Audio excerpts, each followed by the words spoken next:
আপনার পরিচয়টা বলেন। আমার নাম মোহাম্মদ আসানুর রহমান। আমার গ্রামের বাড়ি গাইবান্ধা। থাকি আমি ঢাকা গাজীপুর বাসন থানা নওয়াজি।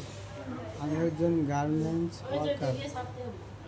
আমি ছাত্র ভাইদের আন্দোলনের সম্মতি হয়ে আন্দোলনে শরীর হওয়ার কারণে আমার বাসন থানার পুলিশ অপরিকল্পিতভাবে গুলি করছে। মাথা, বুকে, হাতে আমার প্রচণ্ড গুলি। অলরেডি আমি 5টা মেডিকেল চেঞ্জ হয়েছি। এখন আমি ইডমেশনে হাসপাতালে আছি। আমি খুব খারাপ অবস্থায় আছি। টাকা পয়সার অভাবে ট্রিটমেন্ট করতে পারতেছি না। আমি আমার দেশের সব ভাই ও বোনকে বলবো, যদি কোনো দয়ামন ভাই বোন আমাকে একটু সহযোগিতা করে সুস্থ করে তাদের সবাই একটু আমার পাশে দাঁড়ান।